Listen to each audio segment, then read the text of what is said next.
This is Gazette Magazine's Andrew Lubin, talking today with Brigadier General Christopher Owens, 2nd Marine Expeditionary Brigade, and Rear Admiral Kevin Scott, Commander of Expeditionary Strike Group 2. Gentlemen, thank you for the time today. You're welcome. Thank you. We're on the USS Wasp, where you're co-commanders in the exercise Bold Alligator 2012.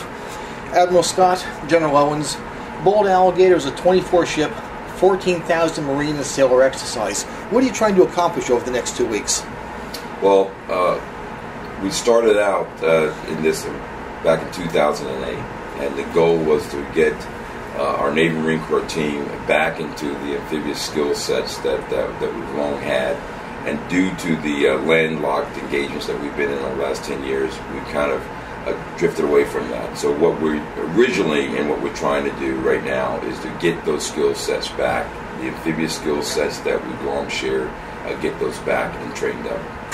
We've stayed very proficient in MEU, ARG level operations because we deploy them regularly. But there's a difference between MEBs, Marine Expeditionary Brigades, and MEUs, Marine Expeditionary Units, and the associated amphibious readiness groups that go with them.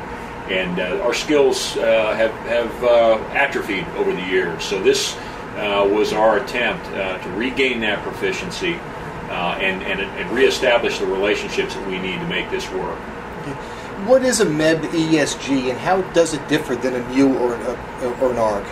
Well, one of the things that has changed over the last 10 years is the Navy's changed from amphibious groups to expeditionary strike groups, and as such, that expeditionary strike group allows a greater degree of tactical partnering with a Marine Expeditionary Brigade. That said, there's only one on the East Coast, and as there is right now, just one MEB on the East Coast. So unlike a typical ARG, where you would have the structure of a Commodore, a Navy captain, and a colonel, the MEU commander, the ESG ramps that up a couple of degrees. It is a multi-ARG, if you will, type of organization that plans and execute MEB level and ESG level exercises, but also operational tasking. In Haiti, there were 2 MEUs, or 6 ships, and the operation remained at a MEU level, whereas the Kearsarge and Ponce for Libya were designated in ESG. Is the designation a matter of the crisis and ships available, or is the MEB ESG designed primarily for combat? The MEB ESG concept, it deals in scope. So again, when you looked at Haiti, the tactical response and the scope of responsibility fit within the skill sets of an ARG MEU. When you look more towards a campaign type of operation, an overall warfighting campaign like Odyssey Dawn, that's when you ramp it up to an ESG and MEB level type of operation. I think that's it exactly. In the humanitarian relief operations in Haiti, that's a mission that the MEU ARG team trains to routinely. And those 2 teams were able to coordinate operations, so they got the maximum coverage and so forth. The operations off Libya were extremely complex and required a greater degree of interface with the joint environment. You've got 9 countries attending and 2 countries who sent observers, and the French amphibious ship Mistral participating. What are the roles here, and what are their goals?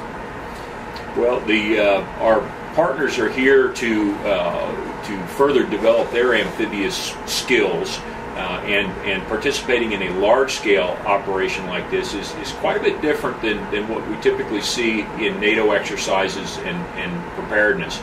So they're looking to see how they would fit into a larger-scale amphibious operation. And as you look at the security situation around the world today, and just look at the past year and a half and the things that our naval forces have had to respond to, very few instances will you see a unilateral response. It takes a coalition type of effort, and this served as a great foundation to begin to integrate and train at that type of level. Last month we covered COM2X 2011 with the 24th MEU in the Treasure Coast scenario. The Marines performed NEO-ops and air land at the besieged embassy, and then later cleared the capital of insurgents in Combat Town. What do you have plans for the Marines and Navy in exercise Bold Alligator? Well, the showpiece event, if you will be an amphibious assault by 2nd MEV coming off ESG-2 shipping. We will avoid enemy defenses and use the forces ashore to blunt an enemy relatively conventional attack, but one partnered with asymmetrical forces, and then set the conditions to allow a much larger ground force, a combined joint force land component to bring its large-scale units ashore through a port and airfield. Due to the scope of the land operations, the maritime picture expands beyond that. So as we move into this scenario, I'm closing in with a substantial amphibious force that not only has to work or fight our way in, we have to clear the area, the maritime domain, safely enough to execute the amphibious operations, maintain security and safety of that amphibious force throughout the execution of the landing, and more importantly, the sustainment of the ground forces, maintain the maritime feed and the sea base in support of that ground attack. Good. Is President Obama's changing the emphasis of American foreign policy from a landlocked Europe to littoral Asia not a reason to increase the size and strength of the Gator Navy? Well, we certainly like to think so. There's tremendous applicability to amphibious forces in the Pacific theater. Everything from humanitarian assistance up to assured access in the key littorals, and so we look forward to expanding our capabilities and our partnerships there. From the maritime domain, sea basing and operating from the sea gives us a strategic flexibility that most of our adversaries don't enjoy, and it is certainly the way that we need to go.